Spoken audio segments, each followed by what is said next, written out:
United States for a very important meeting with President Trump. Obviously, the focus was on Iran. The President is determined to exhaust the possibilities of achieving a deal which he believes can be achieved now because of the circumstances that have been created, the force projection, and the fact that, as he says, Iran must surely understand that they missed out last time, and he thinks there's a serious probability that they won't miss out this time. I will not hide from you that I express my skepticism of any deal with Iran because, frankly, Iran is reliable on one thing. They lie and they cheat. But I said that if a deal is to be reached, it should have several components that we believe are important not only for the security of Israel, but for the security of the world. The United States, the region, the world. The first is that all enriched material has to leave Iran. The second is that there shall be no enrichment capability, not stopping the enrichment process, but dismantle the equipment and the infrastructure that allows you to enrich in the first place. And the third is to deal also with the questions of ballistic missiles. There's an MTCR limitation of 300 kilometers, and Iran is supposed to adhere to it. Of course it doesn't, as the Rising Lion operation by itself manifested. Everybody knows that. And the fourth is dismantle the axis of terror that Iran has built. It's been smashed, but it's still there. It's trying to recover, as Iran itself is trying to do. And the last thing is, remember Ronald Reagan's dictum vis-a-vis the Soviet Union? Trust but verify. Distrust, distrust, and always verify. So there has to be real inspections, substantive inspections, no lead time inspections, but effective inspections for all of the above. These are the elements that we believe are important for the achievement of a deal, and I presented our position very clearly. We also spoke about Gaza. I think we set out when we went to after we were massacred on October 7th, we set up three goals vis-a-vis Gaza. The first one was to return all the hostages. The second was to disarm or dismantle Hamas's military capabilities. And the third is to dismantle Hamas's governing capabilities. The first has been achieved with the help of the United States and, first of all, with the help of our brave soldiers, our incomparably courageous soldiers.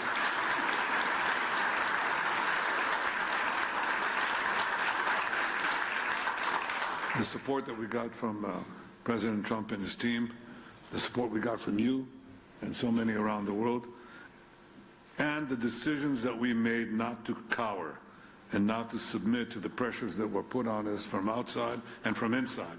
We stood our ground. We got every single one of these people out, including the last hero, Rani Gvili, incredible hero. But there are so many others. We stood our ground there. We also stand our ground on the other two things that have to happen. Under President Trump's 20-point plan, when we move to Phase B, what has to happen is that Hamas must first be disarmed, and then Gaza must be demilitarized. Disarmed means that it must give up its weapons, not main weapons.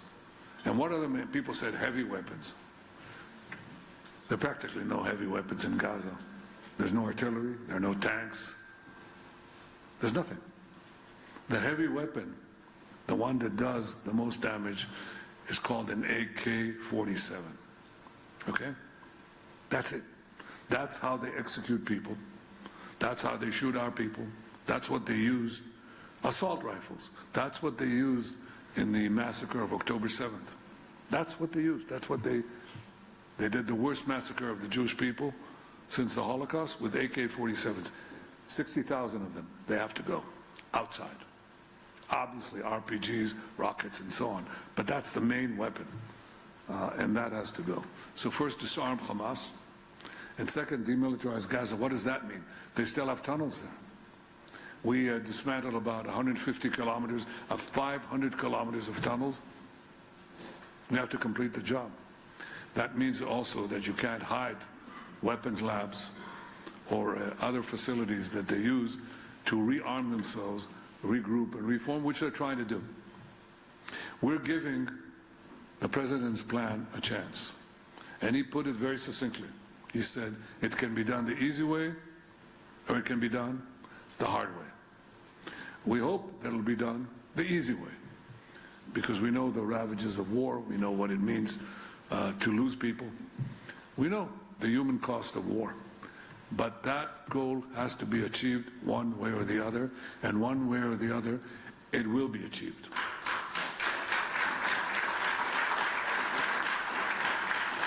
In the meantime, when there's a ceasefire, it doesn't mean that we can't do anything. They attack us, including yesterday and today. We killed 13 terrorists. We act in response. We don't wait, we just do. They don't have a free rein. But we are giving them the time, giving the ISF, the International Security Force, and the President's Board of Peace and the various groups, various bodies that are under it, giving them the opportunity to try to do it the easy way. Again, we shall see. And it will be done. Gaza will not pose a threat ever again to the state of Israel.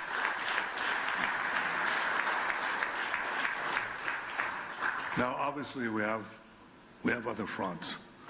The most important one is the front of vilification to the Jewish state and the Jewish people and the rampant anti-Semitism, which I'll talk about in a minute. But I want to bring to your attention what is happening because you will not know it if you turn on the television stations and so on, depends which, of course, you wouldn't know what is happening here. The most important thing that is happening is that people are coming to us. Nations are coming to us. Companies are coming to us.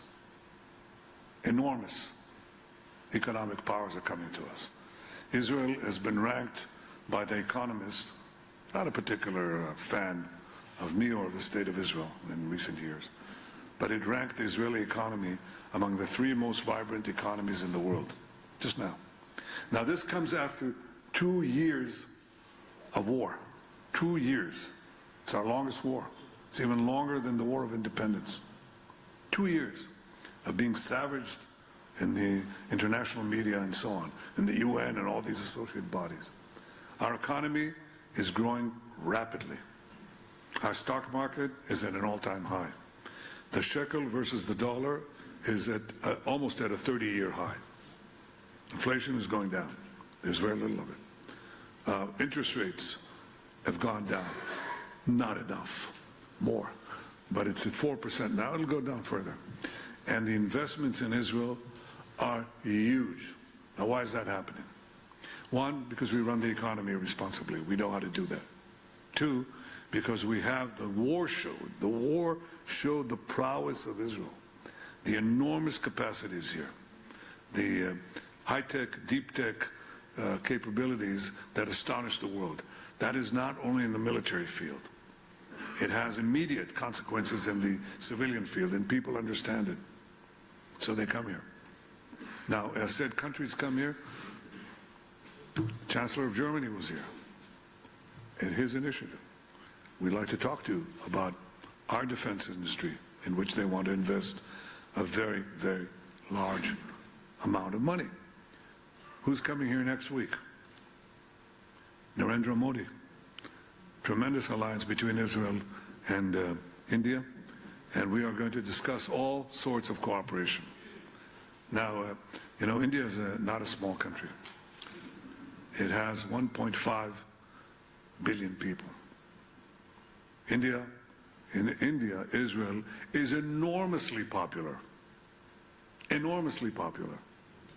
Did you know that? Yeah, you do. Good. I'm glad you know it. But I want all of you to know it. And there are other countries that are coming to us, one after the other. There's been a change, as you know, in Latin America. You know, the first one obviously is the constancy of some of our friends. Argentina, among them, a tremendous friend, and deserves tremendous applause. Millet. But there are others. There's Ecuador and Paraguay and Bolivia and so on. I think there are about 7 countries right now, and I'm remiss in not calling their names, but the number is growing all the time. Chile.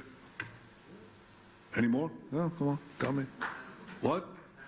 Panama, thank you. Others? Honduras, yes. So have I left out anyone? That's not a Latin American country. Well, there are more. There are more in Asia than you could possibly believe.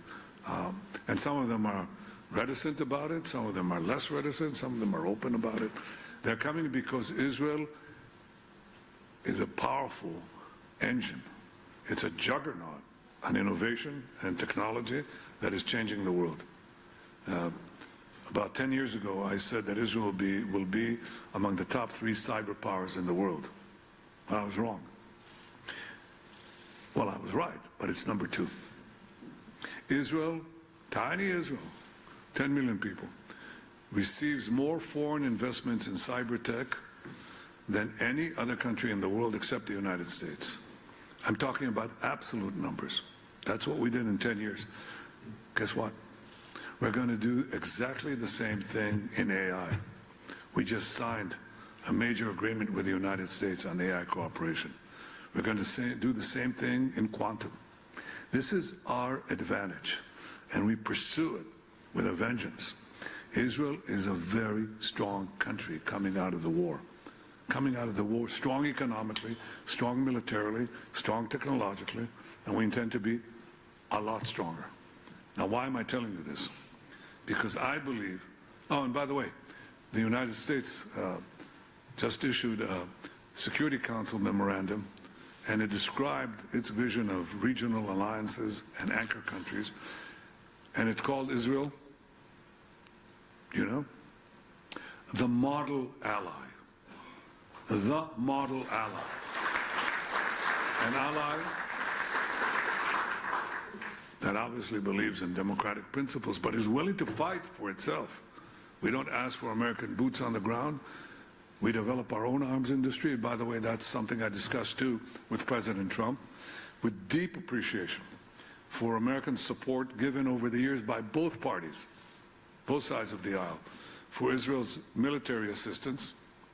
But I said, just as I said when I was first elected in 1996, first time I was elected, I said, we have come of age economically, or we will reform our economy with free market principles, so we don't really need, we can afford to give up over a phased period the economic aid that we were receiving at the time, which was financial aid, which was $1.2 billion. That was a lot of money in those days. Our GDP per capita at the time was $17,000. Now it's going to be very soon $65,000 per capita. And in 10 years we'll have a $1 trillion economy. Now that's not a huge economy, but it's not a small economy either. So we can afford to phase out the financial component of the military aid that we're receiving. And I propose a 10-year drawdown to zero. Now, in the 3 years that remain in the present Memorandum of Understanding, and another 7 years, draw it down to zero. Israel will support itself, and does, just as we fight for ourselves. At the same time, we want to move with the United States from aid to partnership, because we have phenomenally gifted technologists and developers of all sorts of defense systems. And we share it with our friend, the irreplaceable friend of the United States. But we want to have now joint investments. We put in one part, they put in an equal part, and we share the fruits.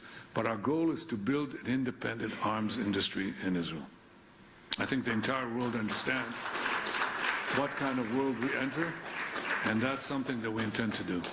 I'm saying all this about our capacity to defend ourselves, our strength, because it relates to the last point that I want to make to you.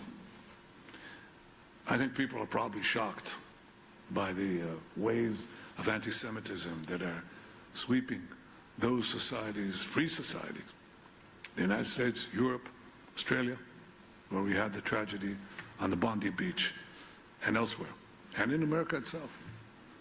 And that is indeed shocking.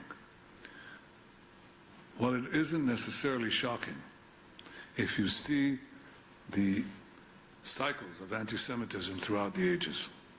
Yes, anti-Semitism had a brief respite. It did, respite after World War II, after the Holocaust, but it came back. It was quite prominent before World War II. No one here is old enough to have known Father Coughlin. Do you know who Father Coughlin was? Do you want to describe to them who Father Coughlin was? Massive radio audience and a lot of influence in America. From Detroit. Yep. Okay, so some of you are old enough. Well, I've read about it. We only read about it. Well, he was an isolationist, he was a rabid anti-Semite and so on. And of course, World War II, it was enormously powerful. And then came World War II, and we know the rest, and now it's rearing its putrid and ugly head again. Okay, it is. But if you look at the course of Jewish history, then what you see is that this was a fairly constant phenomenon. I mean, once we had lost our land, once we were scattered among the nations, we were ready prey. We were ready prey. And eventually, when there was societal change, the Jews always were blamed. And we were blamed in antiquity, 500 years before the birth of Christ. People don't know about the Hellenistic anti-Semitism that was here in the diaspora. And then what happened in the Middle Ages, you are familiar with. And it happened in modern times. And these attacks on the Jews were always preceded by vilification, horrible vilifications that even so-called civilized and educated people adhere to. The Jews poisoned the wells, the Jews spread vermin, the Jews slaughter Christian children to use their blood for baking matzahs. And this goes into modern times. The Nazis basically said the same thing. And all these vituperations, all these slanders were always accompanied eventually by either exile or pogroms or mass murder. That's what happened to the Jews, one country after the other, into modern times. I think the great change in Jewish history was brought about by the great change in Jewish history, which Herzl saw very clearly, was that when the Jews have their own independent state, they will have the independent power to roll back the physical attacks against us. We suffered during the diaspora from two things that converged and created enormous and repeated tragedy. We were at once prominent and weak. And when you are both prominent and weak, you invite a human quality that happens between individuals but also between nations. It's called envy. And when you envy someone and you can attack them, then you do. And that is essentially the story of the Jews. It's a simplification of anti-Semitism, but it tells you a great deal of what underpinned it. Well, with the rise of Israel, the Jewish state is definitely prominent, but it is no longer weak. On October 7th, they thought they'd do a Holocaust on us. That was the goal. If they could get away with it, they'd murder every last person, every last woman, child, infant that they could, which is what they did. But we rolled them back after day one with horrible consequences. We lost 1,200 innocent people. In the Holocaust, October 7th happened every day, 5,000 times. 5,000 times. We don't let a day of such tragedy go by. We rolled back our enemies when the process of destroying the remainder of that terror axis. We can fight back, and countries are coming to us because we have that strength. And I submit to you that that strength is something that we have to display in every country, in Australia, in Europe, in the United States, everywhere. I say to you in front of these vilifications, do not cower. Do not bend. Do not bow your head. Fight back, because people respect those who respect themselves. And the minorities that fought back, whether it's the blacks or the gays or women, they fought back. And what we have to do as Jews, both here in Israel and in the various Jewish communities around the world, beginning with the United States, is to fight back. Silence will not help. Looking askance will not help. Fight back. That's what I tell you. That's what I tell young Jewish students that I meet. I'm very proud of them. When I meet them, I see that they have this inner fire. But it must be a policy. We fight back. There's going to be a media war. There's a digital war. Yes, I know all of that. And we're going to fight it together. But the most important thing is that you are willing, God, I hate to borrow this phrase, fight, fight, fight. You have to fight back. The first requirement to defeat anti-Semitism is to fight anti-Semitism. It's the only way. There's no other way. We do so, obviously, on the battlefield and the physical manifestations of those who want to slaughter us, and we're very successful in. But we have to do it on the information level or the disinformation level as well. And I guarantee you that if we do so, the Jewish future, as you see in this remarkable state, the Jewish state, the state of our people, will have a remarkable future. Thank you for your consistent, unqualified, unfettered support. Thank you, dear friends, and we'll see you next year in Jerusalem. Thank you very much.